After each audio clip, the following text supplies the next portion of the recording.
And we are live. Yes.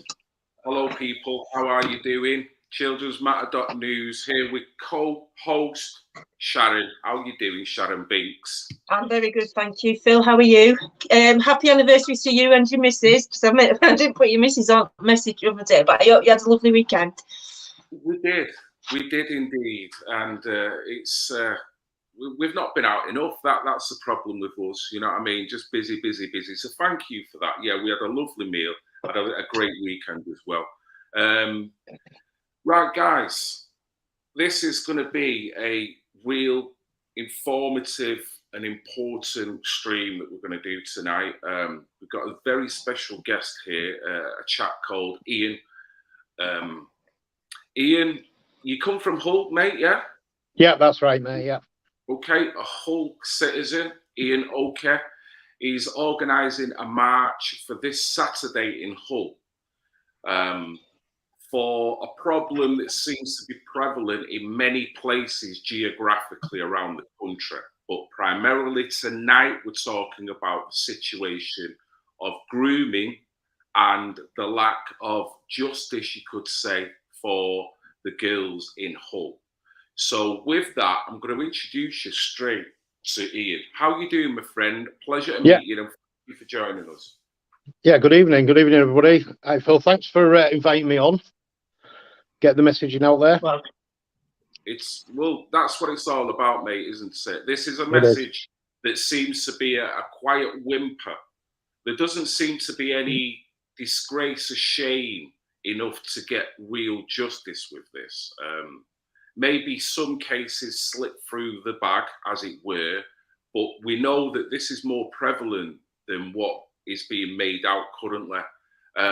So I know you got heavily involved to the point now where you've organised this event in Hull. Could you speak to the people on one, who you are, and two, how did you come about to find this story to the point of where it's led you today? No, thanks. Yeah, well, I'm just me. I'm just a citizen on the street, and like many people in Hull, wasn't even aware of what was going on in the back streets of Hull, around Hull, in the States. And it was Sky News who originally brought a broadcast out about the grooming in Hull. Now, they've done a 3-part series at the moment. They're moving on to the 4th. And once that started being brought out towards the end of last year, October, November last year, and people started to see it, and it come to a conversation I had with my brother and a couple of mates saying, well, why isn't nobody doing it? Why didn't nobody know about this operation that had actually been running for 2 years, since 2019? And it was only after it was closed down that any media get any involvement. It wasn't brought to anybody's attention. Yeah. And we were talking, saying, well, you know, we don't know nothing about it. Who else doesn't know nothing about it? And the more we spoke to people, the more people that were saying, well, didn't even know it was going on. Wasn't even brought to our attention. That's when we came up with the idea of... What's in there, mate, but Hull's not a big place as well, so it shows how heavily suppressed that story is. Absolutely, yeah. The town folk or the city folk not to really get it, what's going on. That's the, you know, I mean, yeah, it's not a big city, but it's the biggest in the area. It's, you know, at the end of the M62, but it's just one of them forgotten cities. I was talking to one of the MPs the other night, and I said to us, you know, we had City of Culture. Everybody was on a high, but during the City of Culture, these girls were being raped, threatened to be killed, trafficked around other cities, while everybody else was on the streets, dancing, singing, loving it. Nobody knew this was going on. Yet the police knew, social services must have known. I know for a fact the schools where some of these girls attended knew, yet nobody was saying a thing. And it took till the end of the Operation Marksman for anybody to find out about it. How long, Ian, do you think it's been a problem in the Hull area? Because I know certainly in Middlesbrough it's been going on since the 80s. And it's, you know, not much came out about that until recently, but... Yeah, how long's a piece of string? at this moment in time, I've only really been concentrating on this operation of Operation Marksman. Once, hopefully, that they reopen the operation, we can look deeper into things. We can start delving into records. But we just need this one out the way first. The survivors that you're talking to, Ian, how long ago was it happening to them? Since 2013. The first report, the longest one I know of is 2013. Right. Do you know for how long before they broke free from it? She was 17.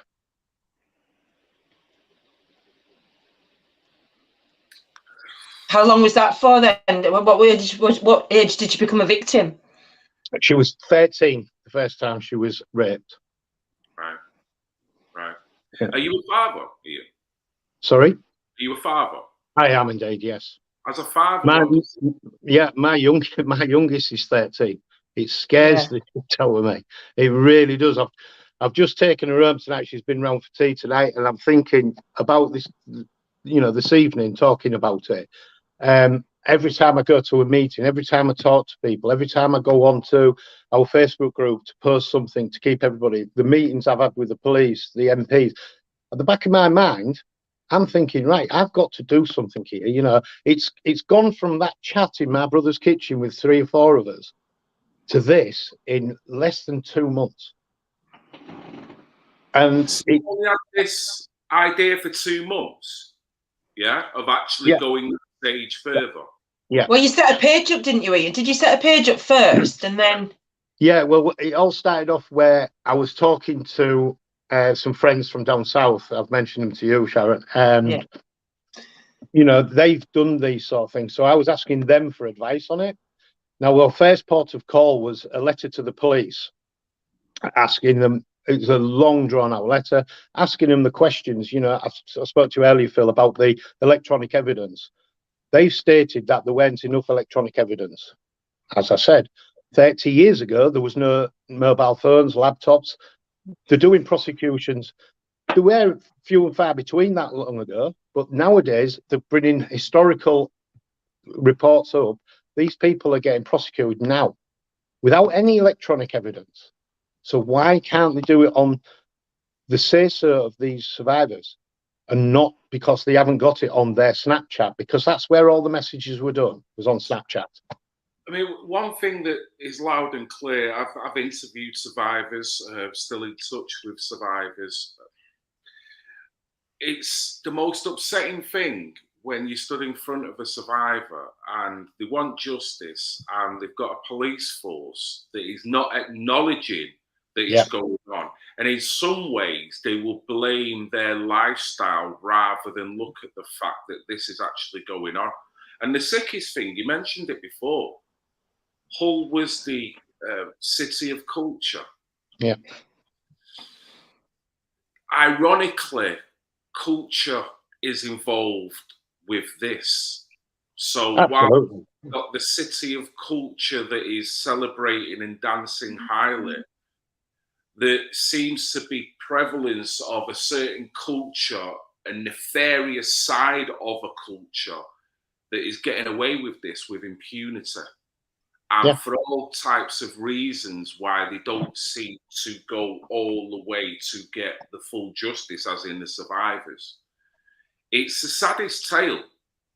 We've seen it in so many cities all around the country, Ian. And no doubt you've been following countless other organisations. Have you seen any pitfalls moving forward? Do you know of what is going to be ahead of you, or you're just literally walking this path and seeing what's happening?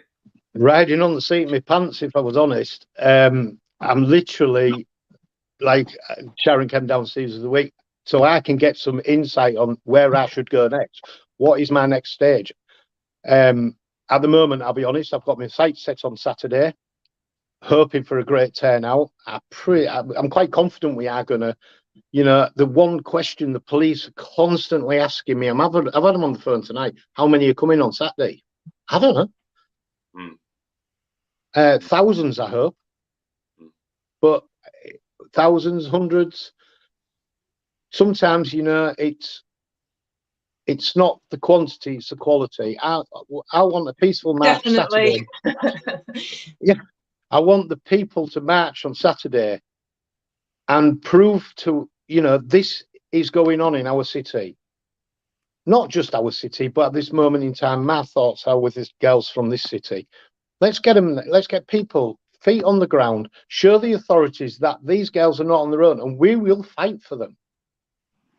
You're no stranger to demos, though, are you, Ian? I mean, you came to the Justice for Women and Children demo in Sunderland, didn't you? And kind of know the pitfalls of how the police and the council work against you when you're doing anything like that, and how they try to block you, they change your route at the last minute, they threaten to arrest you, they all of these things come along with doing a protest. But it's the next step after getting a lot of interest on a Facebook page, really, isn't it? That you bring people together and it's a good way to advertise it not advertise it, but to let the public know what's going on in their own doorsteps. Yeah, I mean, to backtrack on what I was saying there, what Phil asked me, we took the letter to the police on the 6th of December, handed it in, and then we had the page set up, which we had a couple of hundred people on the page at that point. We sent the letter out. By the end of December, we had 3,000 members. It was first week of January. That's when I said, right, we're getting these people involved. Now people are getting involved. I need this march as soon as possible. We're now sitting at 4,000 members on the Facebook page, and more are always welcome. Please look us up. Well, while we're talking about it, mate, give out your link. Tell people Facebook page. You've actually got the flyer up on the screen and the QR codes on there, but it's United Hull on Facebook. Right. Okay. So this shows how this story, mate. It's not the popular side of it. This is just sheer justice. This kind of annoys me, mate, and I know it'll annoy you, and I can't help but get passionate to the point I get kind of flustered, because we're talking about abuse, we're talking about survivors, and people can see it, people can witness it, and when you've heard the story of what has happened with some survivors, to understand that the police, as you were explaining before, they would prefer, or they work off a point system in order to appease the CPS. I mean, do you want to explain a little bit of that in terms of gathering this evidence, which is, for me, unheard of? Well, what I was talking to you earlier about. Certainly, mate, yeah. Remember, you were talking about how they have to attain or ascertain at a certain point level in order for the CPS to... What it basically is, they have to have a threshold of evidence. It's a point system. That's the way I look at it. It's a point system. Now, for the CPS to actually prosecute, you have to get to a certain level, and if it's below that, the chances of them taking the case to court are none, because they feel they'll lose the case. Now, I've seen the evidence that these survivors have got. They've shown me their documentation, and it's massive. It is massive, and these are just what they've got. Obviously, the police have got exactly the same, with addresses, names, car registration numbers, dates, times, photographs of injuries. I've had the girls telling me about being found in hotel rooms because of what I can't explain why, but they were found in hotel rooms with men, and they were just taken out and dropped off at a bus station to go home. One of the girls was kicked out of the police station, went into the police station on a Saturday night after being abused, and the police said, "You'll have to come back tomorrow. It's too much of a serious case for me to handle tonight." These are the sort of stories I'm getting from these survivors, and they're horror stories. There doesn't seem to have been any protection or any justice for any of these survivors in any of the towns and cities across the country at all, because the stories you're talking about in Hull, I've heard in other places that these girls getting thrown out of places when they try to complain instead of getting the care that they need. And I mean, what message does that give to the girls? You know, it's like you say, it's I mean, I'm going to encourage other survivors. It's going to make it worse. It's going to make a survivor go, I can't go through that. I've already gone through what I've gone through, and the establishment that you pay taxes for are not even prepared to acknowledge it. Well, these girls are the bravest people I know, and I must say that because I know they're actually watching tonight, and I know they've told me these stories. Now, one of the questions that was in back of my mind, like I said before, they're all building a new life. It'll never go out of their mind. It'll always be there. Their past will always haunt them. However, they're building their own families now. They're all settling down. Now, our question to them was, if this gets opened up again, which we hope it does, all this is going to flood back. And their answer was, we just want justice. And they're willing to deal with it, aren't they? Are they just because they know that that's the right thing to do, isn't it? It's not only that. I think they want closure. Their closure is that these people being prosecuted. Once they're prosecuted, that's for them. That'll be closure. Sure. Why should they just go away and shut up about it? You know what I mean? Why should they? That's it. They shouldn't have to do this, but that's what they're being forced to do by the establishment, by the police. They're too now. What reasons the police have, what agenda they have, what is behind their motives, but for some reason they're saying there's not enough evidence. Now, I'd like to challenge anyone who's seen this evidence to say there's not enough proof. You know, and who are there to be judge and jury on the evidence? Exactly. Barrow, Ian. Sorry? I covered Barrow with PAG a year or so ago with Justice Farrelly. You can say I've never took that off Justice Farrelly and Ellie Williams as well. So both of them young ladies have got my support of what's been going on there in Barrow. But it was the same. There was public statements made from the police saying that there's not enough evidence. Meanwhile, in the background, anyone who does talk about it is then getting deemed far right, all kinds of infighting, hate sites, alt accounts were set up, got very, very ugly to the point where justice turned into an online battle rather than actually the police doing anything, and it seems to be prevalent, mate. It seems to be police after police in different areas that are saying the same thing. So when you say, I don't know why, I think the story is that big. What will it do? Will it embarrass the police? Will it embarrass the establishment? Will it expose corruption? It'll do too many things, in a sense, if they let this cat out the bag, in my personal opinion. Yeah. And the council want to protect their lack of action by hiding behind the police as well. Because they're actually, the council control the police. And if they don't want it coming out, the police won't be able to act on it.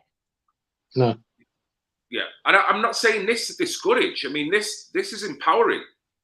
This is why this message is being taken to the streets. And from the moment I come on YouTube, when I was hearing about all this, the people that were castigated and vilified to the point where some have become radicalized. But what is more important, that them survivors are still there. They're not gone anywhere. Yeah. They've had to live a normal life. They've had to punch through whatever it is on a personal level. So with me, my heart goes out to survivors with this. That's it. Absolutely, yeah. You want something in place where that kids are going to be protected, and particularly working class kids, because that is the other angle. I mean, go on, Sharon, as I'm going to go off on one here because it's too controversial. There are certain children that are targeted for sure. And even years ago when I worked in the care homes, I was only on the bank staff. But they knew that these kids were getting picked up in cars and taken off, and they get pizza and alcohol and all that lot, and they'll come back after the weekend. Well, what do you do about it? Well, we just phone the police, report them missing, and then when they come back, we report that they've come back. Well, can you not stop them going if you know they're being used and abused? Well, no, we can't keep them in. Well, how are you keeping them safe then? oh yeah, we know what's happening to them, but we're not going to do anything about them, even though they're in the care system. It's ridiculous. That was early 2000s. Ian, are these ladies got adequate support?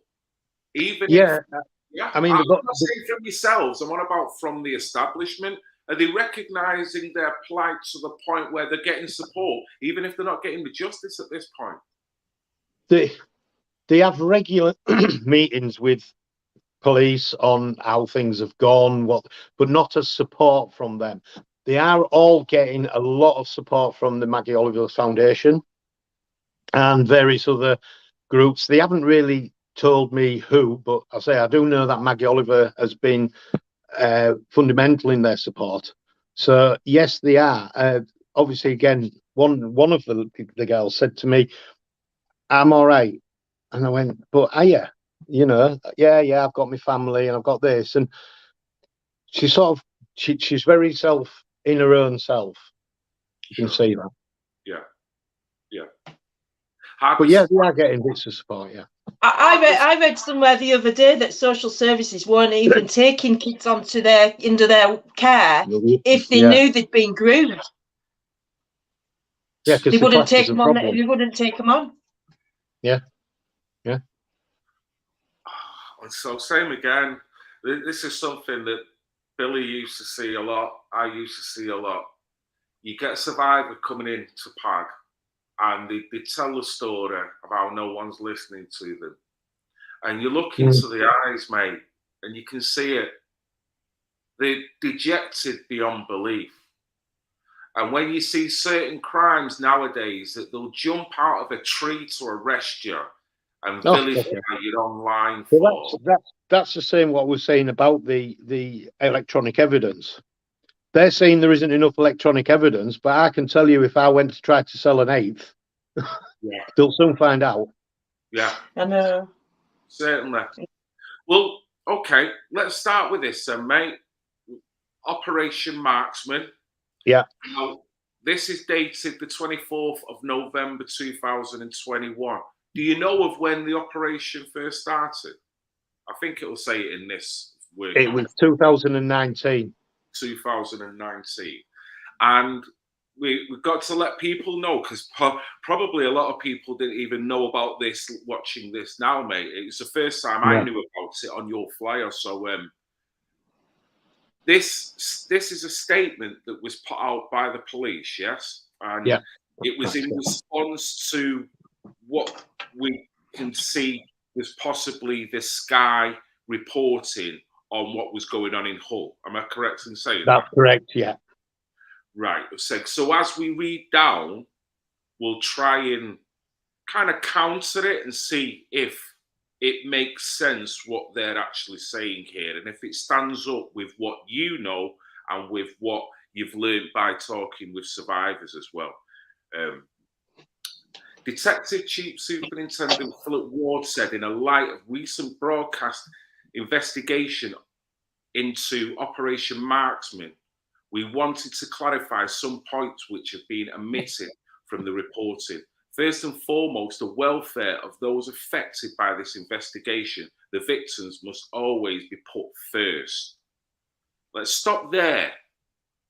So, is that accurate to say that at this point in time, Ian?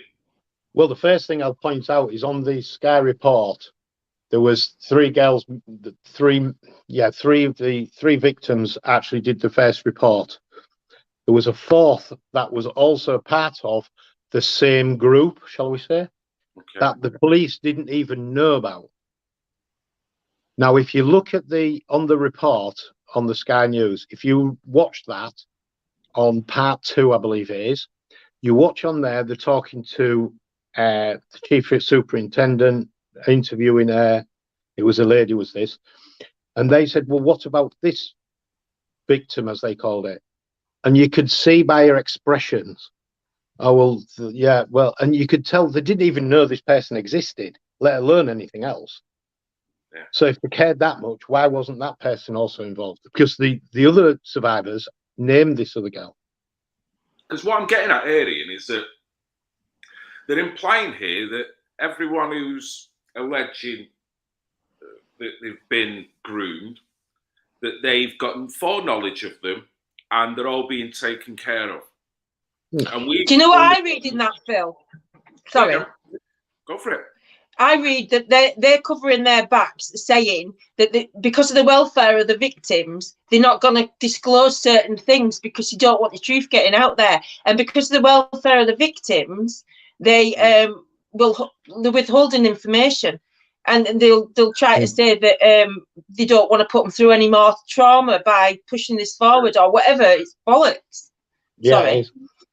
No, that's right. This is what we're absolutely right. We're all walking through it and putting out our points, but we've got to look at these on a semantical level of what they're saying and break it down. And we'll probably have 3 different opinions, but in each way, there'll be a critique within it, because what you're saying straight away, mate, is not correlating with this article. No, they're making out this first paragraph. We're in control. We've got all the survivors here. We're looking after them. That's certainly not the case with what you're telling me. And with what certain survivors must be telling you in many different ways. I'd like to stress that throughout this entire investigation, we at Humberside Police, along with our partners at Hull and East Riding local authorities, the education services and local health providers, have provided support to the victims when needed and have left no stone unturned when investigating every disclosure made to us. Let's stop there, mate. Anything you want to say at that point? This is just like contradictory in terms, you know what I mean? Well, the first thing that sticks straight in my mind where it says the education services and local health providers. Now, one of the survivors was she had a care worker, shall we say, whatever it was at the school, who identified, and she confided in this care worker, this support worker or whatever she was, and it was documented on her files that she knew that she was being groomed, she knew that she was being raped, and this evidence went to the police. So they obviously didn't work very closely from a school. them. And that's from the school. See multiple agencies that should be triggered should all of a sudden get kicked into gear.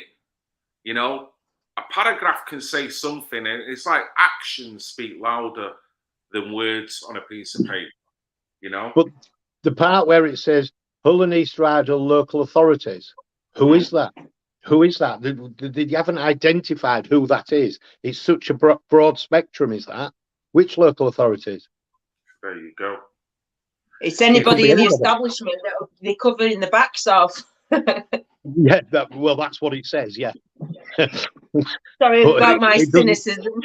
No, it's absolutely right. But who are these local authorities?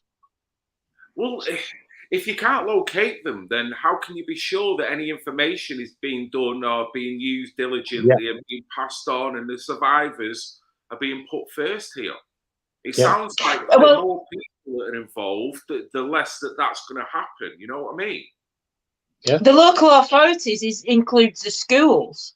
They're under the local authority. Exactly. Social services are under the local authority. So why have they not?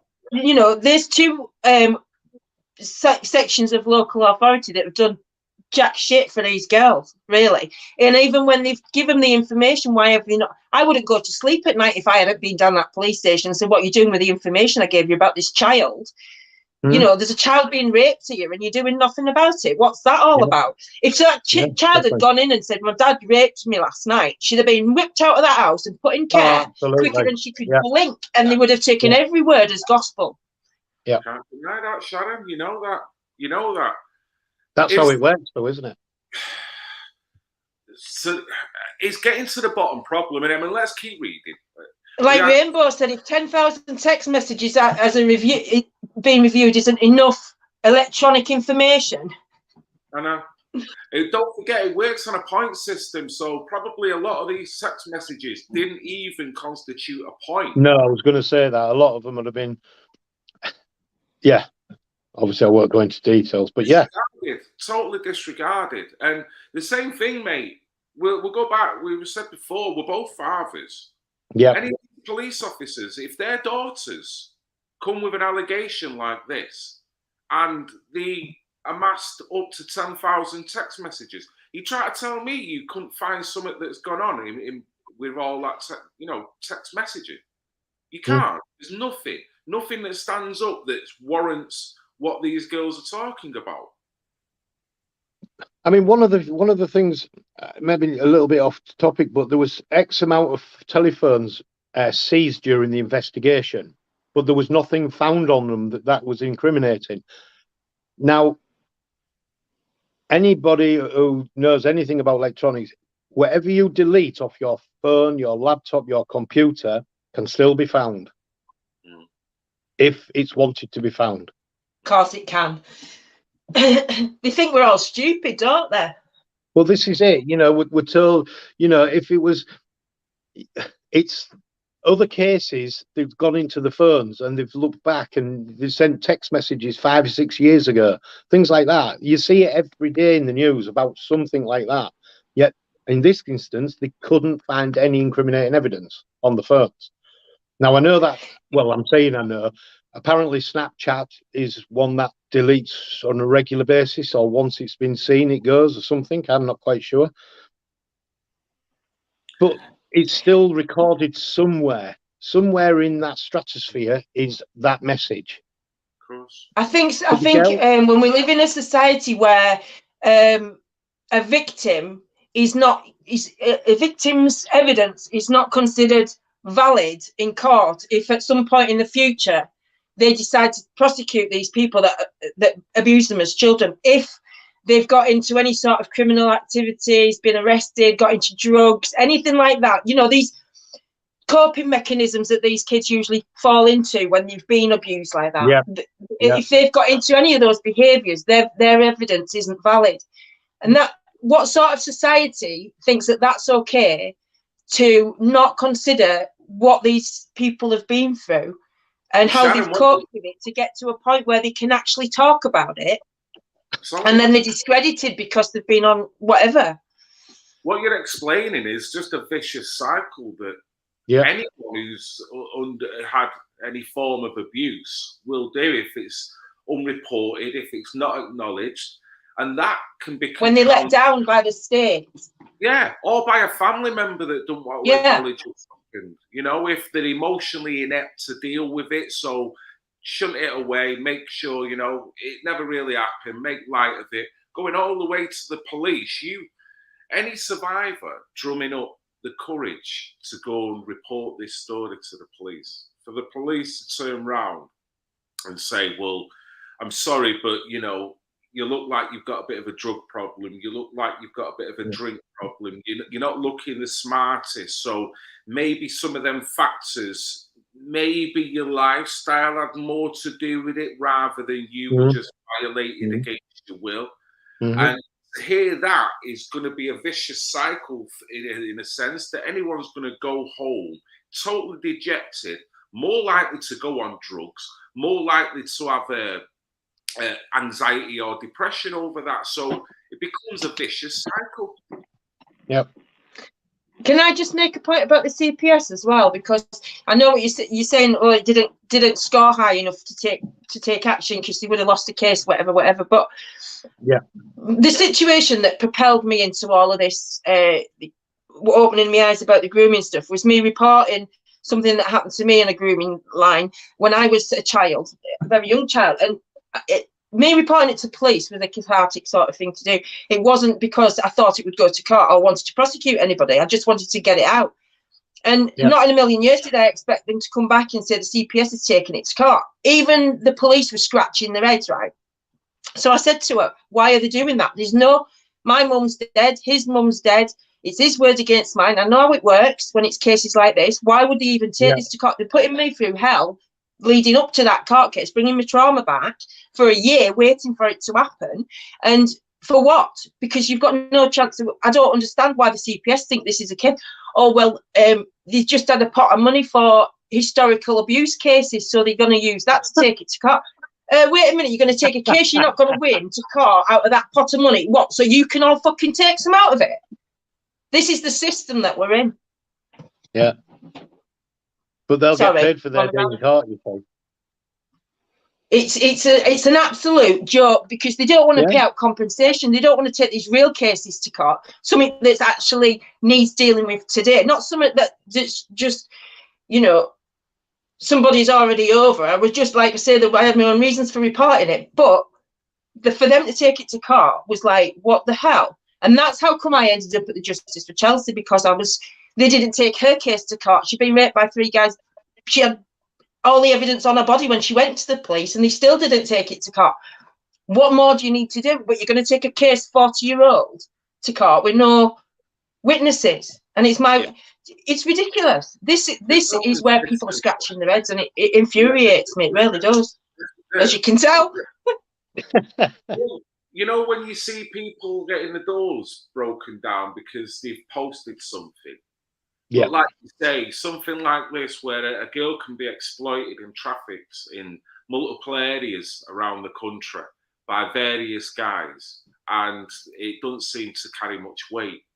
So when you see that, say again, what response do you get, and what message does that give to not only the survivors, but the people that are doing it as well? If they're not seen to be having any form of fear factor because they seem to be getting away with this, whether it's political correctness or whatever it is, we don't have to go there, but we have to put that on the table. Whatever the reason that's stifling them really looking at this, it's sending a bad message to the people that are doing it, because they feel it can be done, and it's done in the cloak of dark or whatever. There doesn't seem to be sufficient public justice in order to scare and change the problem within the society, the section of society that chooses to do this. Sorry, Ian, I just had to say that. You say what you want for this, your show. Well, but yeah. Go for it. Yeah, I'm just,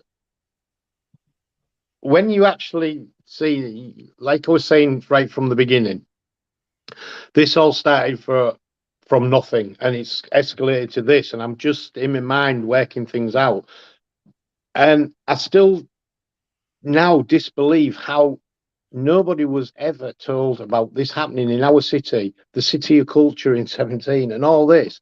And all these atrocities were going on, because that's what they are. While everybody else was out partying, the police, the CPS, the social services, the schools, all knew this was happening, but kept it quiet. And it just baffles me. And listening to you two talk and reading some of the comments, it just goes to show that it's something that keeps getting pushed under the carpet, because it's not what we should know about. You know. Well, I got sacked for talking about it, Ian, you know that. Yeah. Obviously. Well, yeah. I'm off in a suit of armour on Saturday. We don't need one. We are disappointed. Despite confidential briefings, the appropriate due diligence has not been made by the broadcaster in relation to factors affecting this case and the continuation of inaccuracies being reported as fact. Was there any inaccuracies, do you know of, in that programme, mate? Nothing that has come to light. Like I say, I've spoke to the survivors, and they have nothing but praise for the broadcaster. Nothing but praise. Sorry, go on, Sharon. Go on. No, go on, sorry. They've not said they've nothing. I'm glad that they've. Yeah, I'm so glad that they feel that it was portrayed in the right way. Yeah, no, they're more than happy, and like I was saying earlier, they're doing part 4, and we're actually going to be in part 4, and the girls, you know, they've said, look, we're doing a part 4. Yes, they want to be involved. Yes, because you're doing so much for us. You know, they've all said what a great job they've done for them. So how the police can say that they're doing it wrong, Yet the survivors themselves are saying, well, hang on a minute, no, they're doing it right. They're actually doing what you should have done. Cool. Yeah, that's why they're using the victims again to say they shouldn't have reported this because it affects the people that have been sexually abused. However, instead of saying what the inaccuracies were in the program, why are they not saying what the accurate information would have been instead, rather than saying, well, that was a load of bull. Well, what was the truth then? If you want to tell me that's wrong, what was the right information? How dare you ask for the police force to be transparent? My God, all you ever hear is no evidence, no evidence, no evidence. They're not going to turn around and go, we've got a shitload of evidence, Sharon, but you know how it goes. You know what I mean? And it's like, it's astounding, isn't it? I mean, this is what I like about this chat and looking and breaking this down. We're actually exposing the inadequacies. You know what I mean? This will give people strength to keep going and keep pushing. If you're pushing in the right way, it'll gain traction. You know what I mean? Yeah, absolutely. Yeah. Careful as well. You know, we've got to tackle this subject in the right way. Primarily, survivors have to be paramount here. It can't be just attacking a certain culture that's doing this or whatever. It doesn't matter. Grooming is such a big frigging scope. The survivors, come from the survivors, hearts and minds. Look after these young girls. Let them know that there's accountability there. No one's going to let you let people do this to you. You know what I mean? There's a society, as soon as it's done, is exposed and, you know, we're dealt with. They should be deported if they're foreign national, whatever. There should be all these things in place, but we see time and time again. How many times has human rights come up when this has happened? When they're on the verge of being deported? Oh, we can't deport them. Why? Because they've got human rights. Well, what about the survivor? They'll just get on the dinghy and come back anyway. Sorry, mate. Do you want to say anything, Ian, before I get stuck? No, crack on. No, crack on to the next bit. Operation Marksman has been an intensive 2-year investigation into reported child sexual exploitation in a number of local authority areas. As part of an investigation, we spoke at length with all victims identified to us. We can confirm that 2 of the 3 individuals that have recently been interviewed by national media were involved with the Operation Marksman investigation. So are they saying that these 2 of the 3 people are liars then? Because they were saying in the last paragraph that there was inaccuracies. So was this inaccuracies come from these 2 or 3 or? Well, they say 2 of the 3 because there was actually 3 and there was 4. So that's all completely wrong. There was 3 in the program and the 4th wasn't involved in it because the police hadn't investigated her at all. And that the main reason for that was that she wasn't actually from Hull, but she was trafficked to Hull. Yeah. Who's inaccurate here then? It's a load of bollocks. Again. Anything you want to say? And which, if there's been a number of local authority areas, have they all come together and discussed it? You know, what was the outcome of that? Have they had a multi-agency meeting? Have the families been involved in that? What, you know, have they actually said what they've done, or are they just stating that they've done it? No. I thought Ian was going to answer that I was question. taking in what you said and just reading the next bit. She's on one. Shut her up.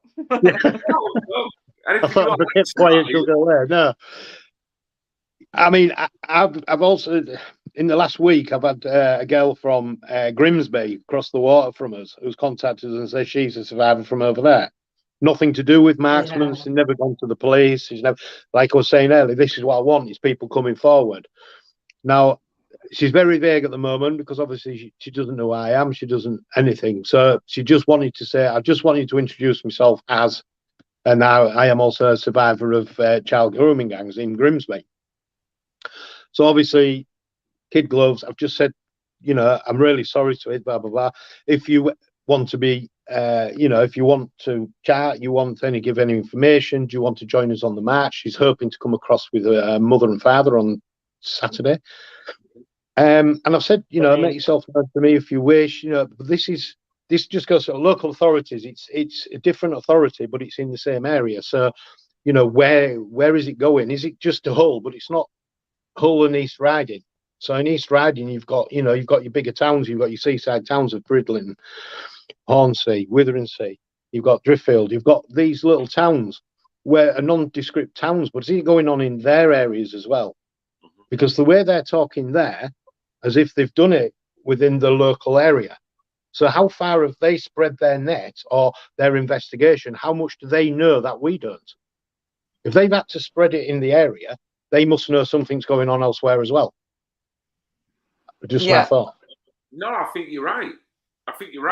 And another common denominator here, mate, is the areas that it's done in. They tend to be areas away from the glaze, the glare of the major cities. You know, the quieter little towns, quieter little cities, and there seems to be a system in place where it does seem to be going ahead. And we talked about this before.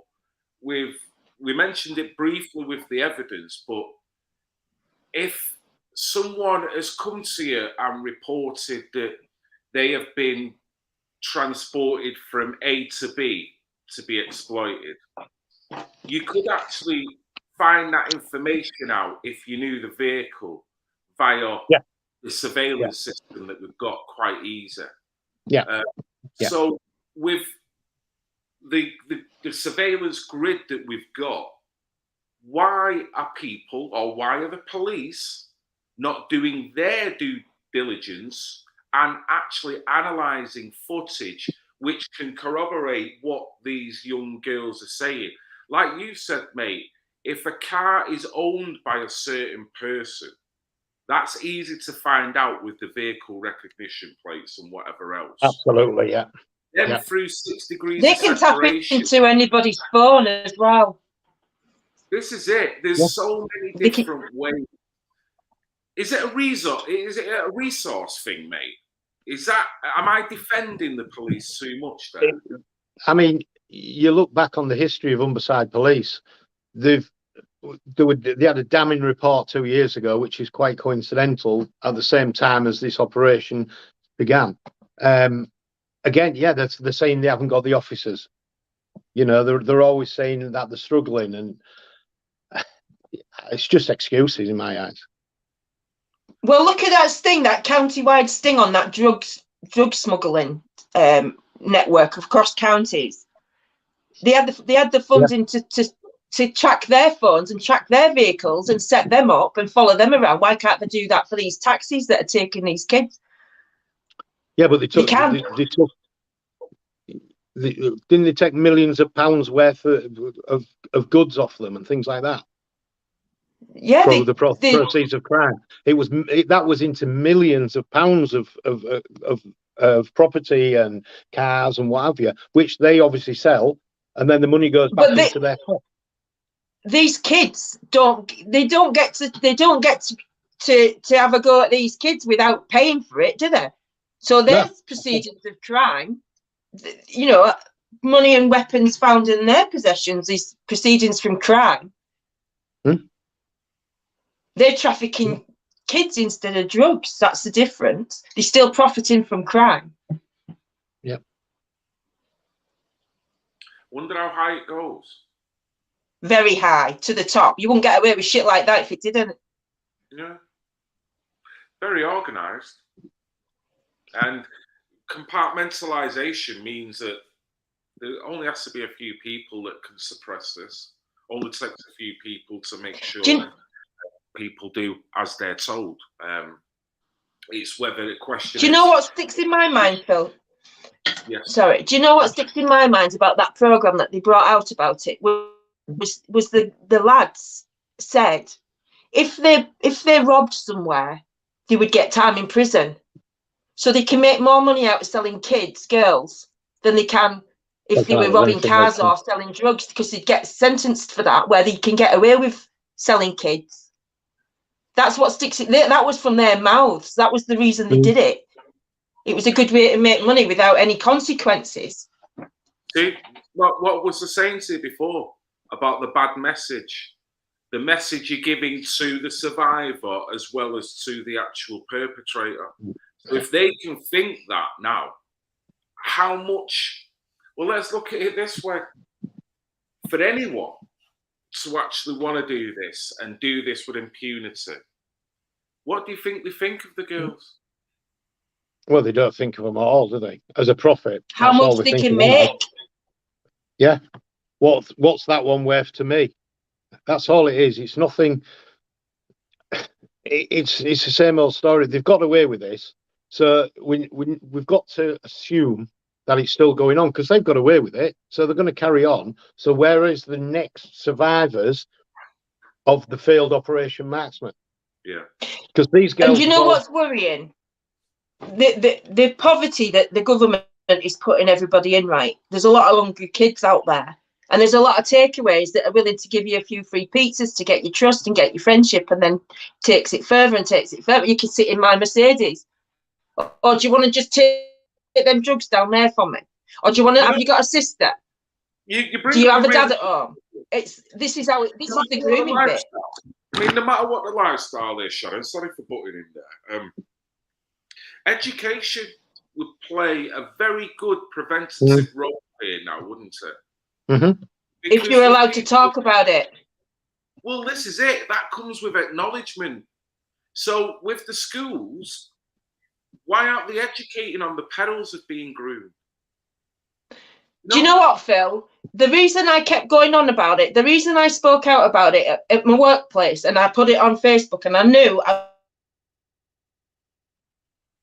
it was going to cause me problems, right? The reason I carried on is because I believe the same. I've got daughters. If we don't warn these kids of the dangers and how it works and how insidious it is at the beginning, how are they going to know to avoid those pitfalls? They aren't, because nobody's educated, because you're not allowed to talk about it. But I wanted to talk about it because I think my business, I was in the business of child protection as I saw it.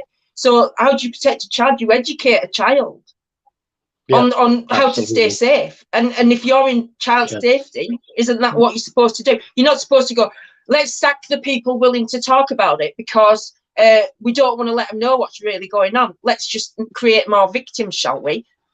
You know, that's how it works. Someone mentioned it in the chat before. It may have been Claire. Cognitive dissonance. Let's talk about this for a couple of minutes. This is a very discerning topic. Abuse generally is not something that a lot of people want to think about unless it truly happens to them or it's involved some way through a family member. That plays a big part in people suppressing this. And that can't go unnoticed, can it? As much as we're here passionately screaming from the rooftops, you've got people that will go, you know, metaphorically speaking, and push the subject away just because what, are they emotionally inept to tackle it, or they would rather just live their life? Well, on that subject, going back to the beginning of everything to do with United Home, we did, when we dropped the leaflets, the letters off at the police, there was 10 guys, all part of the admin team, who had got together. We went into the city centre to hand out some leaflets that we had, the original leaflets, which was an informative one, and it came with quotes from the survivors themselves that was stated on the Sky News programme. Things like, one of the girls had said, I was raped by 150 men, and all these various things. And we put a flyer together, and we went into the city centre to hand them out. And as we were handing them out, the ones that we noticed wasn't taking these leaflets was the young. Hull's a massive student city. You go to them with a leaflet, oh, no, but it's about grooming gangs, operation, no, and they weren't interested. It was as if I was, I don't know what, but they just weren't interested. And that's the young, and that's worrying. I wouldn't say we were saying, oh, there's two young girls there walking, give them a leaflet, they need to know about this. It was giving it to everybody, but we're trying to explain, but they just weren't interested. It's as if it was a taboo subject and they didn't want to be involved because they're not, it is not affecting their lives. So they want it to be closed off. Do you see what I'm saying? And that was the worrying thing. That was really a worrying thing. Put it through a class mangle as well, mate. Imagine there'll be a lot of people living in affluence now. When you talk about the towns and cities that are most affected, you mainly talk about working class areas, socially segregated areas. Yeah. How do you get that story across when you've got a nice affluent person living in a middle class area that would rather call you a racist than take on the story on board? Yeah, absolutely. I mean, that's, you know, I mean, we've already, you know, I know that we've got that label already, if I'm right. Yeah. Sorry. We knew we'd get it, but, you know, people actually stood back and looked and read our Facebook page, read the messages from everybody on that page, and it's all the same thing. We are not far right. This is, it doesn't matter what colour, creed, religion, nationality, it's not important to us. It's, you know, this is for the survivors. Simple as that. And to stop this happening. Yeah. But people are so blinkered. Our kids deserve to be protected from every danger that's out there. And if there's adults putting children at risk, that needs dealing with from any quarter. Yeah. It's not just about child rape. It's about getting them involved in criminal activity or anything. Why shouldn't you be allowed to talk about child protection? Because that's what's lacking. It seems that, you know, the system's set up. It's rotten at the core. And you can defend some of the people that work within those systems to try to do the right thing, and they're just getting through the day and doing the best they can for the kids they're directly involved with. But they're working in a system that's never going to let them really stand up for those kids when it's needed, because there's a big profit margin to consider. Yeah, it's like I say, it's a taboo subject. You know, people don't want to get involved because it's not affecting their lives, and that's the problem. You know, that is the problem. People want entertaining, and in many ways, people think their life's hard enough anyway. They just want to escape once they shut that door and grab the cat and watch Ant and Dec or whatever else it is. You know, just totally escape. Now, I get that on so many different levels. Don't we all want to do that? But if we all do that now, we're going to have a multi-generational problem that's going to keep arising, because you're going to get a constant trail of survivors, because the systemic... Do you know what, though? We don't need... Sorry. I keep cutting in, sorry. You know what? I tell you what. Someone actually said, put it on the naughty step. If I had a here, I would put you on a timeout for a minute. I'm telling you, because can I just say, I just don't want everybody living in fear. We don't want everybody in the forefront of their mind thinking that everybody's a child groomer that is of a certain ethnic whatever. But without the education, it's like you can't. Not everybody wants to know. Like you say, we live in a little bubble, and that's all right as well. It's our freedom to choose that. However, without that education, without that layer of education, and it's not even, parents of young children need to be able to say, on a general term, if anybody does X, Y, and Z, because that's potentially what's out there, the child learns that they can talk about those things. You know, if anybody, but we don't coach our children like that, essentially, and schools don't coach children like that, because I mean, you don't want them living in fear. You just want them to know what to do if something happens. Prepare for the worst kind of thing. Expect the best, but prepare for the worst. We don't want everybody looking at everybody suspiciously. We just want the protection of these people, and they're, you know, when they're expressing or exposing or disclosing anything, that somebody takes them seriously and it goes down the channels that it needs to go down. So, like I say, it's not about everybody living in fear of it. We don't want to bring it into our reality. We want to get it out of our reality. And the way to do that is for children to, at the very first stages of this grooming process, be educated enough to educate their children. If anybody says this or does this, you need to tell me. Just tell me. I need to know these things. How long was it, Sharon, before they actually would acknowledge that grooming is an actual thing? It's such a complex issue, grooming per se. And it can Child rape comes after that. Totally. It's a slow drip, and it plays on people's vulnerabilities, insecurities, the family background, the financial status. You know, there's all things that can lure people in. And I'll never forget, I was working with Billy at the time. We've done a story on it. The police come out warning people of chicken shops. Do you remember that one? Because well, I've got a story as well. The chicken shop was the problem. They were saying the chicken shop was the problem, as in, because disproportionately street gangs were getting groomed in chicken shops. They made it about the chicken shop rather than the grooming. And when you're looking at it from that angle, no wonder we are where we are. Because you can't even articulate what grooming is. You can't educate the young what the perils of grooming are, how it may start, you know what I mean?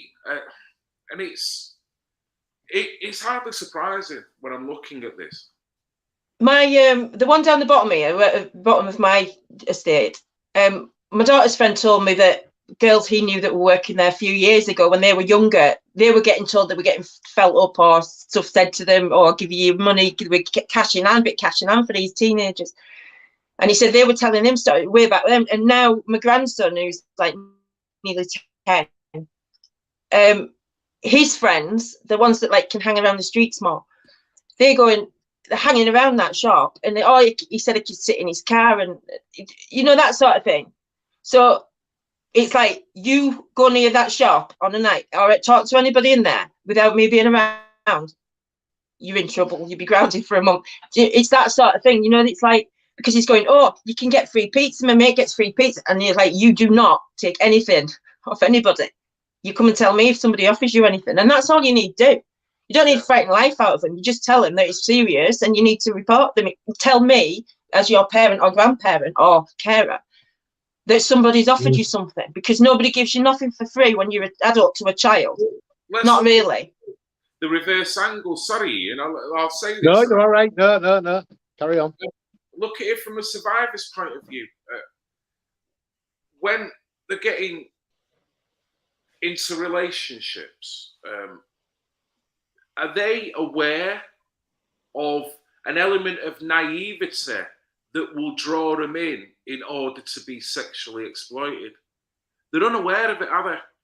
Because they don't even realise it's a thing, because the attention that these guys, and I'm not saying that as a disrespect, mate, I'm saying that as in, this is society. We don't know and fully understand what grooming is. So by someone giving you attention at the right place at the right time, that can be very good to someone who feels vulnerable. But it could be the grooming. And I'm not saying, again, I'm not trying to put a scare story out. It's about the education of the actual topic, preventative. Kids are more on it. I mean, it's well known, the fact. I mean, just what we discussed, that, you know, free pizzas, sit in the flash car, all this is showing attention. Now, two of the girls come from completely different backgrounds in Hull. One's from a well-to-do middle-class family. One was in care. Both seeking attention. So it's not. I'm maybe wrong in saying, but I don't actually think it's a class thing. It's some children are lost, irrelevant of what background they come in. They're just not quite sure where they're going. The pressures of everyday living these days. They're looking for some solace, some attention from somebody, and they just happen to be. I don't know if they give an aura out, but these predators seem to know that somebody needs attention. They start focusing on that person for whatever reason. It could be anything, you know. one of the girls could have been stood at a bus stop. Oh, he could have gone up. Oh, the last bus is gone. Don't worry, I'll give you a lift home. Oh, that's very nice of you. Not a problem. Them sort of things, and that's all it is. They must know that they're looking for attention. Is it a background it happens in school with younger siblings as well, doesn't it? And I mean, the younger brothers might hone in on somebody and then introduce them to their older brother, and they start paying them compliments, and they go, you can come for a ride in my car, and she's thinking, this is great, this is, they're really nice people. And then all of a sudden, before you know it, you've been raped. If you tell anybody, I'll do it to your mother and your little sister. You'll be back here tomorrow at the same time. That's where the threats start coming in, but is it a class thing? I don't think it, personally, I don't think it is. I think it's a vulnerability thing. They find the vulnerable. I mean, let's be honest, it's not just the girls. There is boys out there that are being abused. It's not just the girl, I think it's a vulnerable thing. These children are showing some form of vulnerability. These predators home in on that and start treating them with little gifts, things like that, getting the trust. And then they feel it's, well, I owe that person something. So when they're asking me to do something, I'll do it because they've bought me this, they bought me that, they do this for me, they do that. It's that trap they get put into. It actually starts earlier then, doesn't it, Ian? It starts with the very young children, teaching your children how to, self-acceptance and how to manage difficult behaviours, and to feel that worthiness, that if anybody made them feel uneasy about something, that they don't need that sort of attention, or they're not seeking that because they've not been given it when they're younger. And I think that's a little bit what you're saying. Some of these kids are vulnerable because they've had to be in childcare and not spent enough time with parents because parents have to work too much, and then there's some attachment thing there, and the brain is seeking something, and so they're very vulnerable to that sort of attention. You're so right there, Sharon. And the people that could highlight this initially are teachers. Teachers work with classrooms all day long. They know over that year the personality of kids. They know a kid that is susceptible to be bullied. They know a kid that's susceptible to go and bully. They know all them. So you could actually utilize that and go, right, let's have some kind of initial program where we can see there might be initial people here. We'll give it blanket to them all. We don't want to pull people out and make them feel vulnerable, but then that might attract someone who's vulnerable in that classroom to go, I'm glad we spoke about that today, miss. Can I just tell you what happened to me last week? Or, something weird. You were talking about this, and I was on my way home and I passed this shop and this, and it's, all we've got to do is just have a wider circle on this. Well, actually, with getting involved with Ian and certain things that's happened in these last few weeks, I put my money where my mouth is, and I'm developing a parenting program to look at how you create the connections between the lower brain and the higher brain, so that children are better ready for the world, if you like.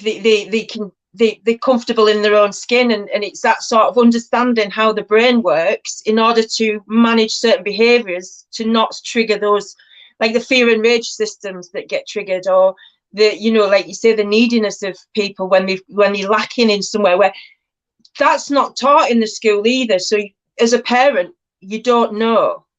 I didn't know.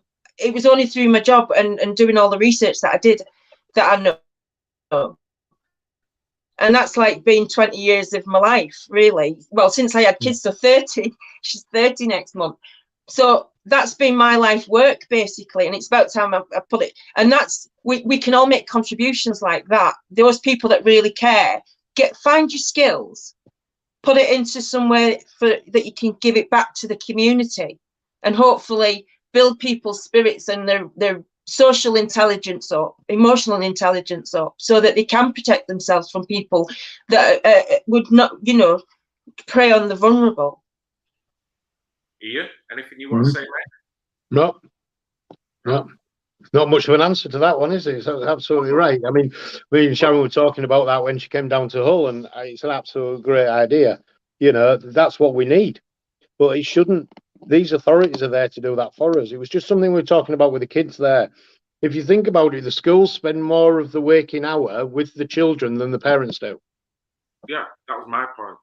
Yeah, and exactly, that's what I was thinking. You know, the kids are at school more hours of the day than they are with the parents, because then it's similar to what Louise Shires has just put up, that it's a breakdown of society in the family. No wonder the kids are vulnerable. Yes, it is. You know, gone are the days where the man went out to work to support his family, and, you know, mum was at home when the kids got home from school. That interaction's gone because both parents have to work to survive. You know, they come home at all hours, some work nights, some work days. It's all to do with, you know, it's all this. It's irrelevant of who it is or what job they're doing. It's across the board. Every parent has to work, you know, weekends. You know, how many people work now? What's worse is that certainly at my local school, I hear that the high school, once these kids with special needs get to year 9, they don't get funded for the extra funding for the year 10 and 11. So now they try to get these kids out of the school because they won't be getting the special needs funding after year 9. So these vulnerable kids, the most vulnerable in society, really, are going to be out of school places, I think, as well, in some areas. And just left to survive. What's going to happen? You know? Yeah. We're becoming more wicked and wicked. Vulnerable people, vulnerable children being just kind of wheeled out in society without acknowledging that there's going to be pitfalls and educating them on it and trying sorting out that society. You know, is this, I mean, abuse is the biggest dirty secret we've got, isn't it? It is. You would have to say. I mean, someone mentioned it before about this is the pandemic. And when you look at how many people it affects, I mean, you'd need numbers, I guess, in order to say it, but with grooming, normal abuse, sexual abuse of males and females, young and old, I mean, it gives you an idea of how prevalent this is just running right through society. And that's without trafficking, mate. We're just talking abuse here. You know what I mean? So, go on, mate. Sorry, you. No, I was agreeing with what you were just saying about the trafficking bit. You know, these people, it's just what I said earlier. One of the girls was trafficked from other parts of that. One of the girls from Marksman was not actually from Hull, but was trafficked to Hull by these people from Hull. And then there was the other one who went into care into other cities, but brought back to Hull. You know, it's not just local. You know, it's not local. We know it's not. You know, we're never going to get rid of these. Sorry. What you done? I'm putting myself at 90 step. I'm shining that step. I was just going to say, we've got a new guest on the step. We're never going to get rid of these abusers. There's always going to be an element of society that's going to do the wrong thing, right? The wired up wrong or whatever. What we need is a system that protects the people that become the victims of or the targets of these people. We have to deal with them in the right way. We're never going to get rid of them. We just have to deal with them in the right way. And until we break this system down completely and crack it open and rebuild it into a system that's actually, you know, deals with no loss, no harm, no injury. And that means loss of integrity, loss of anything that you commit onto somebody else, then it should be dealt with in the, you know, and that's what I think we need to all work towards, isn't it? But we, like say, educating people about every element of our society today and what sort of things we're in. I mean, one of the things that the girls system, every one of them they feel they're not believed. That's quite hurtful. Sorry, mate, that was a bit of a delayed reaction. I was reading the comment and then I got what you said. But that's how they feel. They weren't believed, and you know, you think, well, yeah, I can understand what they're saying, you know, and that is awful. That's an awful thing to go. Well, yeah, it looks like that, you know. But if that child, like I said before, if that child went into school and spoke to a social worker and said, my family members done this to me, they would be believed. Yeah, absolutely, yeah. In most cases, they would be believed. But because it's the grooming side of things, we're not going to talk about that. Yeah. Because does that constitute failings by the authorities that it's actually happening in their area? Without a doubt. It's going to take a massive look in the mirror, mate, isn't it? It is. You know, we've done better. We've not done enough. You know, there's plenty of us here that have overlooked this. We've shunted it, and because it's been allowed to have been shunted, so you know, everyone knows what it's like in certain roles in jobs where, because it's not ultimately your responsibility, it can somehow validate you not getting involved, and you are absolved of anything coming back on you because it wasn't your responsibility. The morality has to kick in with these organisations that they're woefully neglecting survivors up and down the country here, to maybe kickstart something else within these organisations to acknowledge the worst thing you just said there, mate, is that survivors are not believed. You know, I wouldn't want my kid to come home and tell me they've gone through something like that, for me to tell them that I don't believe them. Exactly, yeah. Don't know how that would make them feel. And I don't know how that would make me feel, you know, if it was proved wrong as well. Yeah. Anything else you guys would like to say before I stick up the next slide? Yeah, I'm just going to grab a drink. Go for it, mate. Go for it. Anything you want to say, Sharon?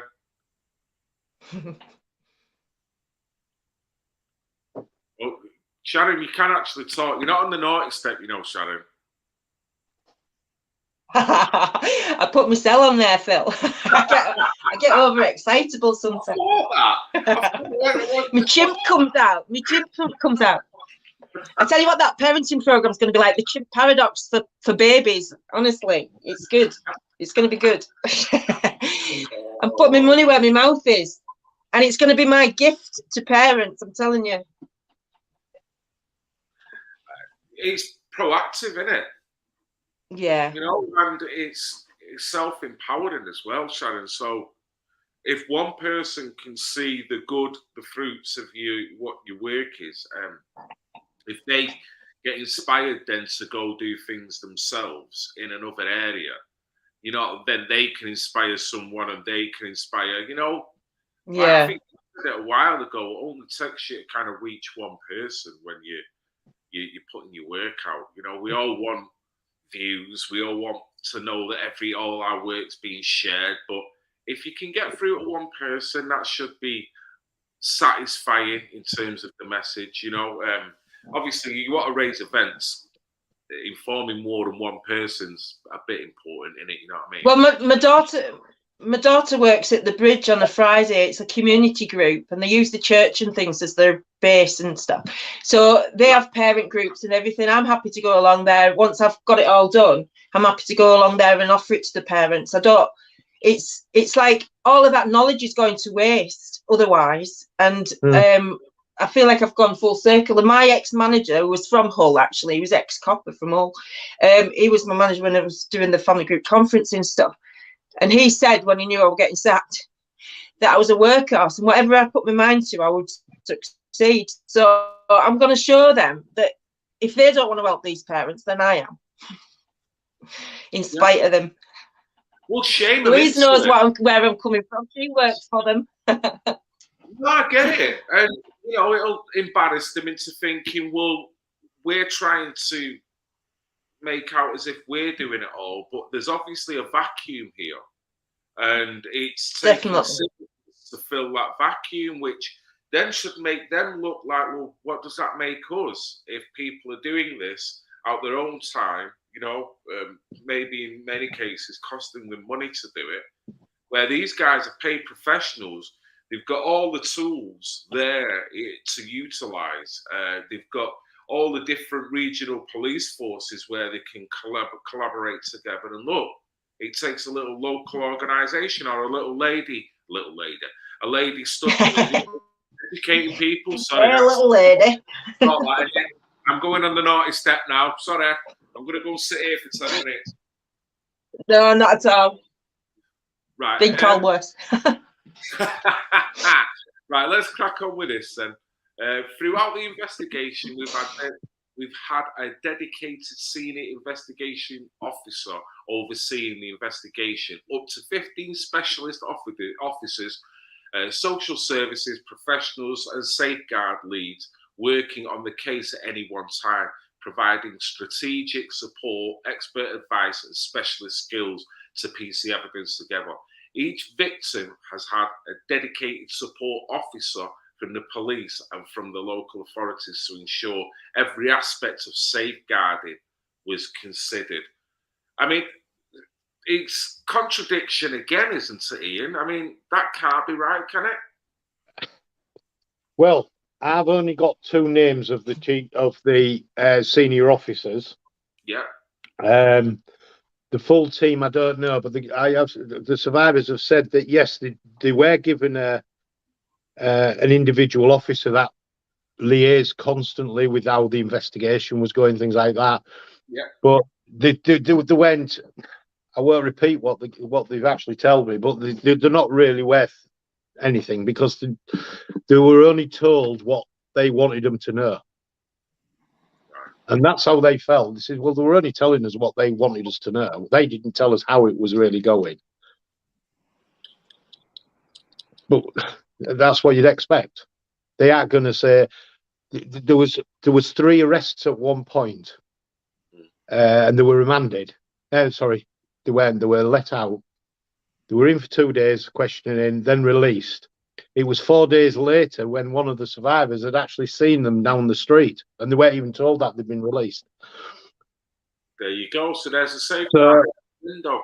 Yeah, exactly. So they weren't even informed that they'd been, and then they had there was various things going on, and they were finding out for themselves before the police were actually going and saying, "Oh, this has happened. This has happened." You know, so as for having an individual person there going through the case with them, it's a lot of crap. All I'm trying to illustrate here, Ian, is that they're talking out of both sides of the mouth. Yeah. Every bit of this article, they're talking out of both sides. You can pull it apart, and I'm sure there'll be numerous survivors that will read this and go, "Are you having a laugh? Are you having a laugh?" You know? So it's almost like a propaganda piece, this. It looks very shiny. It looks like they're well in control, but they clearly can't be. No, absolutely. We also engaged with the National Crime Agency, Child Exploitation and Online Protection Command, other police forces and Operation Hydrant, a national lead for the policing response, oversight and coordination of child sexual abuse investigations to help us with the intense and complex investigation. So they're saying that they've widened it even more, but why then is the safeguarding so lacking? And why then have you got survivors coming to you telling you different stories if you've got agencies working together and they're on it? You know, going to the National Crime Agency. Maybe they engage with them to get the story straight. How should we play this one? Yeah. You know, this is not being simple. I mean, what all we're doing, I've done enough of speaking to people, working with organisations to know when I can hear a survivor talking and when I can see that their story's not being heard, and when also the police are saying one thing but doing another. So I've had enough of that in the past, and you have, Ian, you have, Shannon. So look at this article and just, it's like a dark cupboard that you just opened, a bit of light's coming and the cockroaches are just scattering all over the floor because it's exposing how inadequate they are. But this propaganda piece is saying how adequate they're treating this, and no one needs to worry.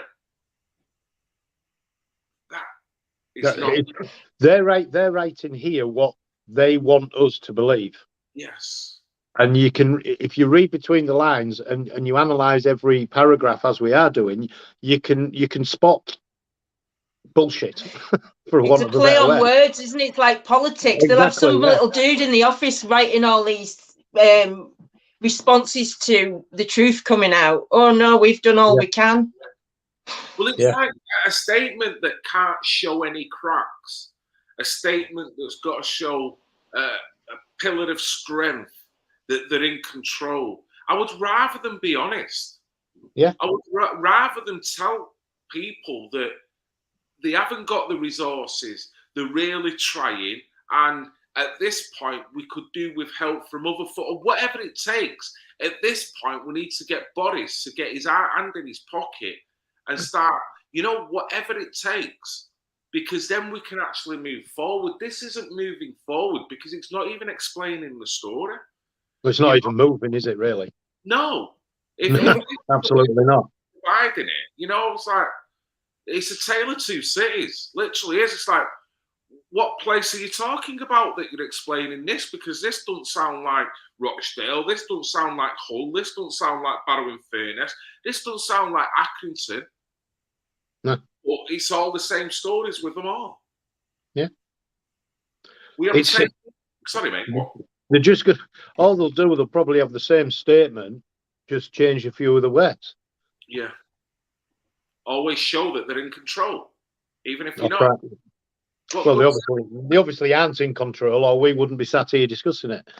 If a guy wanted to murder me, mate, and I had all the assurances and reassurances of the police, it's not that good if they've sent me a text saying everything's all right, and then 5 minutes later, the guy comes kicking the door down, comes, grabs me, throw me in the car and takes me away.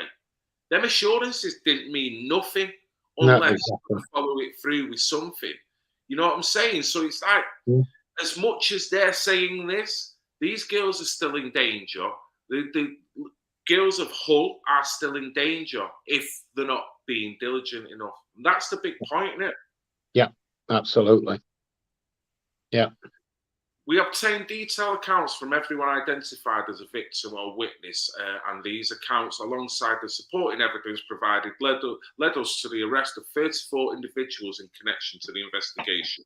As part of these arrests, we seized over 200 digital devices from suspects, every one which was forensically examined. This included analysis of messaging services, social media, GPRS, cell site and connect data and contact data, making every effort to identify contact between the suspects or link them to the victims and or addresses of interest to the investigation. Over 10,000 text messages, Rob mentioned that before, were reviewed as part of the analysis. And so with all that there, that is what you call a plethora of different things going on there. So the point system wasn't sufficient enough to get any evidence. Yeah. With all that there. Well, what does it say as well about how we've done all of this investigating? We've looked at 200 appliances, we've arrested 34 people, and we've looked at 10,000 messages, and not one of them lead us to a prosecution of any of these people. So the victims have no evidence against these people, so therefore we've let them walk free. That's what it says. Yeah. If you watch the Sky report, and I know this as a fact because I've actually seen the originals, it shows you a copy of some text messages that were sent. Now, this was on one of the social media things, and on the Sky report, it actually blocks out the name, who it was who was texting, because of obvious reasons. Now, I've seen the original, so surely that's enough evidence, because I've seen a screenshot of these messages. Sure. So that name's on there. If that name's mentioned, which I know it has, there's your link. Yeah. Unless I'm being wrong here. That requires diligence, mate. You know what I mean? And it wasn't enough points.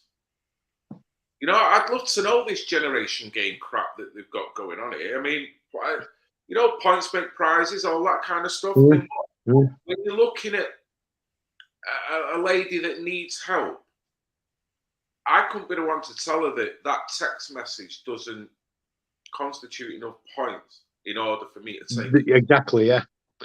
The one who said about that was the Chief Inspector Rebecca Dickinson. Nice.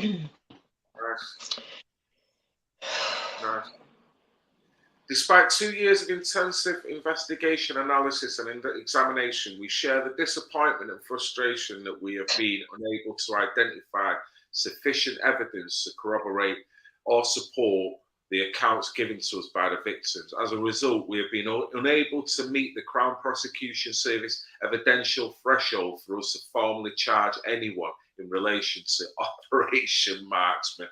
I mean, man, there you go. That's a bitter pill. That must have been a gut punch for any survivor. Yeah, like Wheel of Fortune, isn't it? Yeah. But it is. It's luck of the draw. No, unlucky, you're a point below, or whatever. No evidence of organised child sexual. Look at it this way as well, guys. They've been exposed, haven't they? Yeah, absolutely. You're going to get exposed on Saturday, mate. Yeah. If you read into it, you can see that it's just a load of. I mean, even Jim Gamble said it's a load of. This threshold's a load of crap because he's read all the files and all the evidence. He says he cannot believe that this hasn't made this threshold. Yeah. He knows what he's on about, and he's read the full report. So it's like the bar's been heightened, mate. You know, like it's high jumping it. When they're getting a bit too close, they just lift it up a bit. Reach. Yeah, absolutely. Whereas if this was, if they were meticulous and they'd done this across the board, I could understand it. But as we spoke before, guys, that the threshold on a lot of stuff now is that low that you can be in prison for the most ridiculous things nowadays, where there doesn't seem to be that amount of threshold or evidence. And particularly, same again, when you're talking about an allegation of abuse and violation to an individual and what that can do to them, you know, can't they corroborate psychological reports or whatever to make this threshold a bit more valid when you're actually getting a psychiatrist going, well, I don't know what you talk about evidence, but I'm looking in her eyes and the testimony she gave me, in my professional opinion, this is all true, what's happened to her. Does that not count for anything nowadays? No. Critically, the investigation found no evidence part of hold on, I've not read that, have I? Have I read all that? Oh, no. Sorry, let me start this part, mate. I would like to reiterate that whilst current lines of inquiry have been exhausted, we will never fully close this investigation, and I urge anyone with any new information to get in touch with us as a priority. We will. Why would they? Exactly what I was waiting to say there. You know, they've seen what's gone on. They've seen the way these girls have been treated. So why would anybody else put themselves through that? Of course, mate. They're not going to come forward and go, yeah, it was me as well. They've been exposed. Let me get it all. Let me be dragged through all this pain I've had to go through for you to turn around and say, yeah, it doesn't matter. It's not going to happen, is it? And that can we put Maggie Oliver's organisation details up there, Phil? I haven't got them. If Rob or anyone can throw a link in, by all means, I'll stick it up. I'll stick the comment up. No problem at all. We have formally requested the evidence provided to the broadcaster to see if there's any new pieces of evidence that have been provided to them that Humberside Police are unaware of.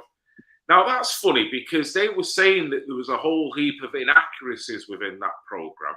Now, and now they're asking to help, yeah. It was bullshit, but actually, can we have that evidence, please? Yeah. And this is why it was so good to read this, mate. It's only a statement, but see how this is like the Emperor's new clothes, no clothes, whatever. He's walking around with a see-through thong on right now. You know what I mean? At this time, the broadcaster has not responded. Why? Because you were saying they weren't diligent enough and they weren't doing, they were putting out all inaccuracies. They were starting them off a minute ago. We encourage anyone that has been a victim of sexual abuse of any kind to get in touch using the non-emergency. Look, non-emergency line 101. So you're going to be behind. It's not an emergency then. All kinds of problems. You know what I mean? You'll be treated seriously. Yeah, in 101. I mean, what number of the queue are you going to be? You'll be provided appropriate support from the police and partner agencies. And we will do everything we can to investigate the case fully and bring those to commit.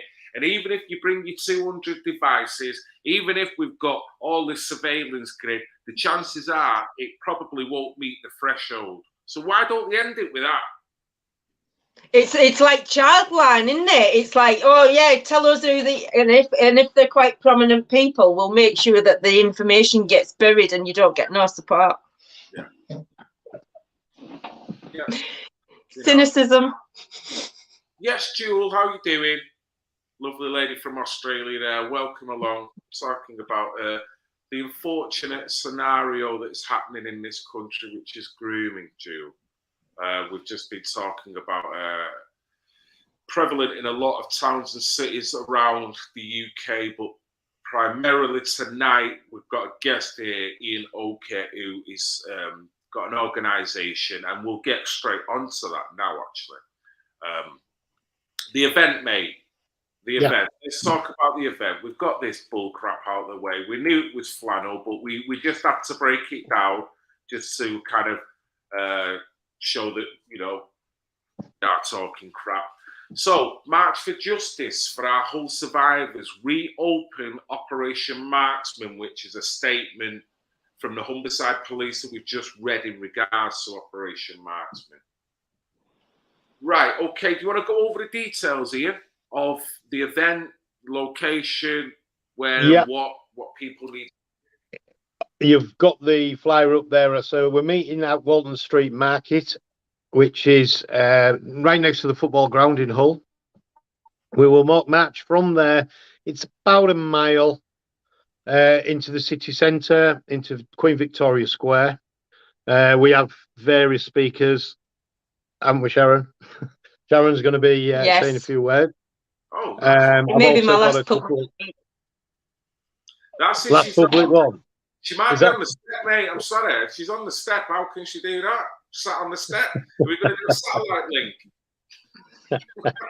Can't stay quiet for long. So we've got about 4 speakers, including myself, fortunately. But yes, that's it. Just want feet on the ground. Let's show Hull what, you know, and especially the survivors that, you know, they're not on their own. The police have failed them. I weren't, and I'm sure the group weren't. Really. Yeah.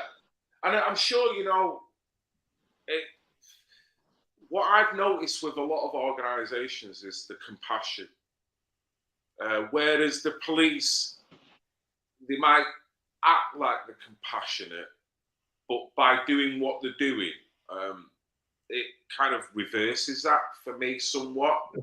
Whereas I think in many ways, I wouldn't say a problem shared is a problem halved, but there's a lot of solace knowing that members of the public are coming out in support, and members of the public will be compassionate towards survivors because they know how frustrating and disappointing it is to get this story out because of its taboo nature.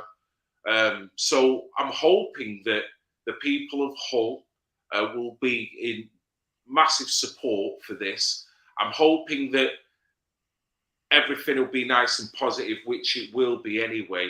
But I'm hoping it's regarded in that way as well, and not regarded in, oh, look at these load of right-wingers. Because this isn't a paradigm. When you're looking at Survivor, this is not a paradigm. This is just something that is happening in society as part of what someone mentioned before in the comment section.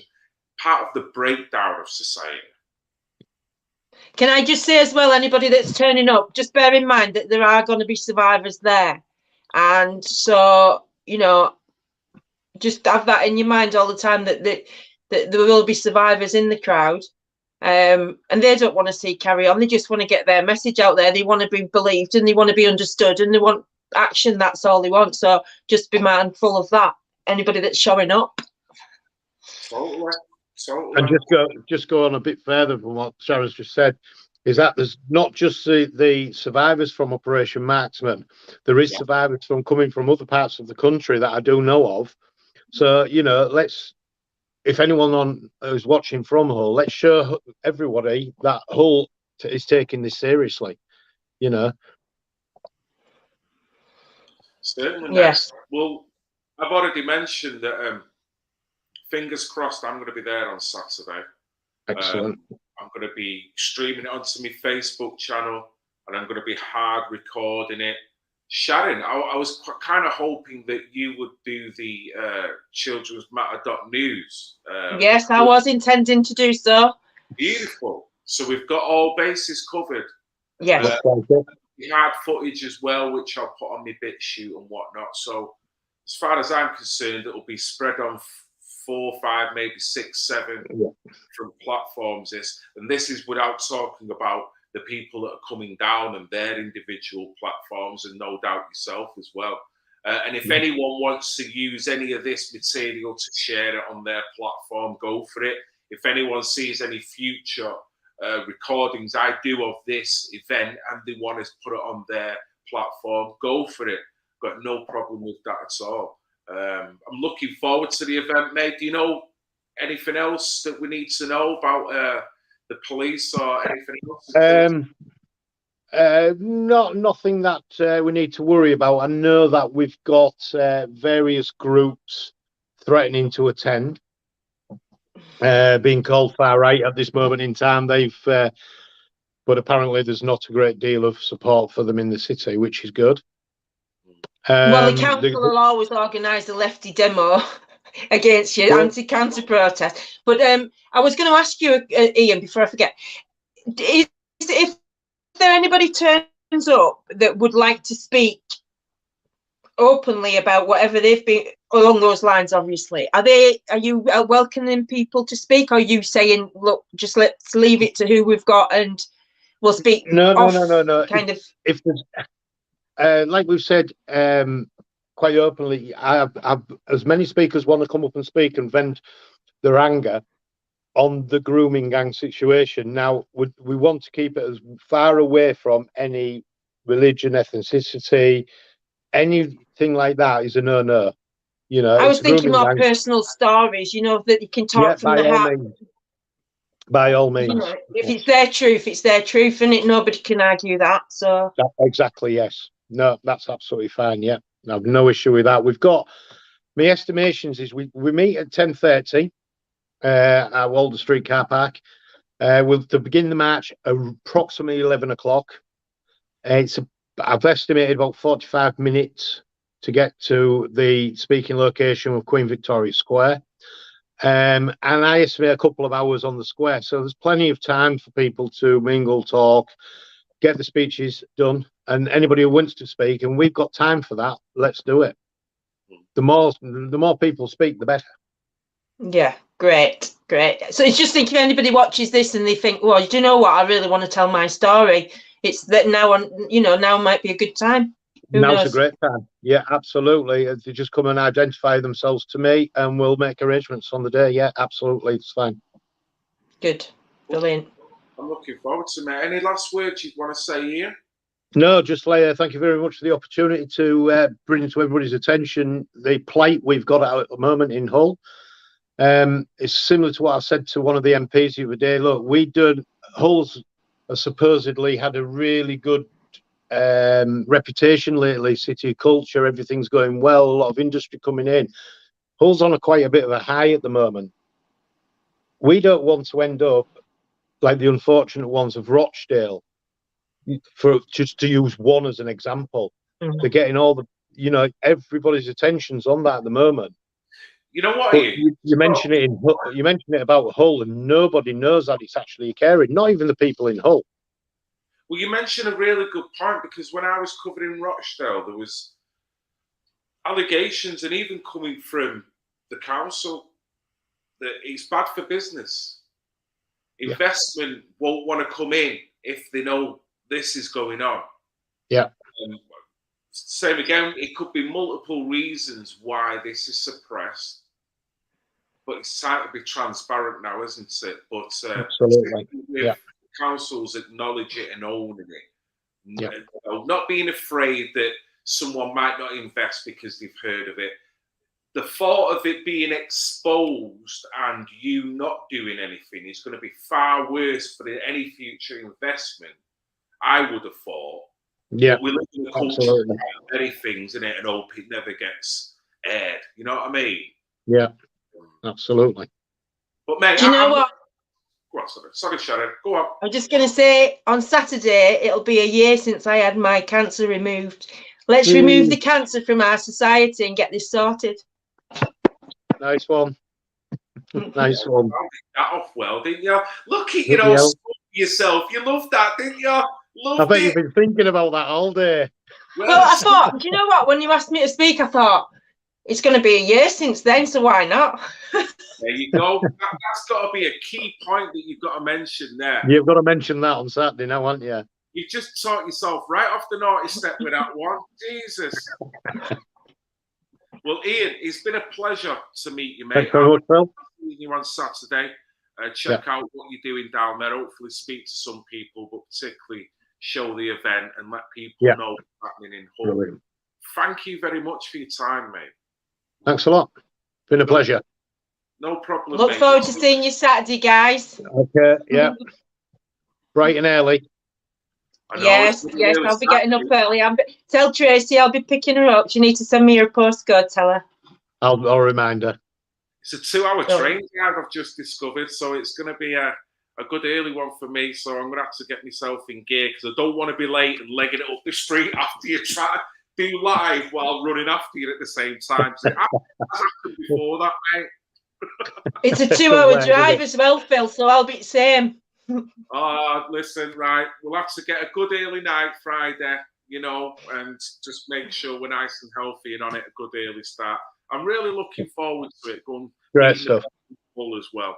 So brilliant. Listen, thank you, Ian, for your time, and good luck anyway for Saturday. Not that you need. Thank you. No, great. Cheers, mate. See you soon. Thanks. Right, Sharon, thank you for co-hosting that. Brought out some really good points. Man, when you listen to that, you think, why don't more people know? It's shocking, isn't it? I know. So I know. Wonder how many more towns and cities. Wonder how many more, Sharon. A lot of people have speculated on, but there's clearly a lot, isn't there? Yeah. Bloody hell. They move in on these vulnerable kids, and the unfortunate thing is there's more and more of these vulnerable kids because the education system's let them down so badly. The parents have lost their power with their own children because of the government, and they don't teach parents. They taught parents they couldn't discipline the children, basically. And I don't agree with smacking. I think I certainly won't be including smacking in any part of my program. However, they didn't teach them what else to do instead. So if you've been taught discipline like that, who's teaching you alternatives? If your parents didn't understand how the brain works, how are you supposed to unless you going to go do the research like what I did? And not, I love reading, and I think anybody that can read should read, because you can find out a lot. But it's just education, isn't it? We need to be the educators if the people that are supposed to be the educators are failing. Well, it's a pleasure to go down and shine a light on it, Sharon, to be fair. Speaking with Ian there. Clearly, it's not a town on the top of people's tongue when it comes to talking about grooming. So, do you know what? I know that Ian's invested an awful lot in this as well, and he's got off his own back and his own time with his own money, and he's got things moving. And he's not trying to gain anything for himself. He's not trying to get publicity for himself. He's not, look at me, look what I'm doing. He is just caring about his community, and he's a father who thought, well, if nobody else is doing it, I'll have to. And that's how we all get, isn't it? It's like, well, if it's not happening, we need to be the change you want to see. It's a moral compass. If you've got a moral compass, Sharon, it's hard not to, innit? You know what I mean? But we know where the country's at and whatnot. So if it takes a few people to do it, then them few people will do it. So yeah, Sharon, thank you again for jumping in. It's been brilliant. My pleasure. Lovely talking to you, Phil, as always. Yes, and I'll sorry for talking over you again. No, well, we have that connection thing. It happens, doesn't it? Don't worry about it. It's fine. Just be sure, though, if we do see a step in Hull, don't be surprised if a comment section go, where's Sharon? Is she on that step? You know, so no, it'll be a pleasure to go down there. I'm looking forward to meeting you. I've seen you for a while. Yeah. Some bits on here for a while, but it's been a while since we've met in the flesh, innit? So yeah, down there, I'll have me Children's Matter.news hoodie on. I'll be bussing. I'll be in pink. I'll be in red. Look at that. So we're going to stick out like sore thumbs, aren't we? You know what I mean? But no, I'd like to thank Katie James Swallow. It's all good. Yeah, and honestly, I knew everyone who's jumped in on chat. Thank you very much. Please share and like, and there'll be more material coming. As Sharon has said, she's going to be streaming this onto this channel, Children's Matter.news. I'm going to be streaming mine onto my Facebook, and then there's going to be hard recording that'll go onto my Manic Mank DJ's channel and my BitChute as well. So it's going to be spread far and wide, and my Telegram, and anywhere else I can put it as well. So big thank you, Sharon. You have a great evening, whatever you're doing, and no doubt we'll be in touch over the next day or so anyway on the finer details. Yes. You take care, and I'll see you at weekend. Bye for now. See you now. Ta-ra. Bye, people. Yes, right. She is a good egg. She is a good egg. She is a good egg. You know, she knows what she's talking about. She's a lady that speaks with real experience because of the job that she's done. Lost a job through speaking about issues like this. Go figure. So, yes, peeps, thank you very much. Hey, I'm free to travel after. Yes, yes. That'd be great to see you, Rob. Be great to see you. Big up Katie Jane Swallow as well. Yes, so I'd like to thank everyone who's watched the stream, guys. You know, as ever, your attention, your diligence on subjects is more important than anyone else's, you know, because let's look at it this way. The information that you get now, you can take that wherever you want it. You can bury it. You can talk to people about it. You can inform them. You can share it. You can educate your sons, your daughters, your missus. It's up to you, innit? I'm sorry to burden you with that, but that's where we're at. So anyway, guys, you have a great night. You take care. God bless. Hang on, Phil. Hang on what? Hang on what? Hang on what? What have I done? Hang on. Sounds like he's... What? Where are you? Are you about to knock on my door or something? Hang on, Phil. Do we owe you money, Rob? Is that what it is? Hang on, Phil. You owe me a £5. I don't know. I'm sure they'll get in touch anyway. So, guys, love you all. Even the pissing haters. You take care. Look out for more footage coming up very soon on this channel. God bless. See you later, guys. I love you. I love you. I love you. I love you. I love you. I love you. Even the pissing haters. I love you. I love you. I love you. I love you. I love you. I love you.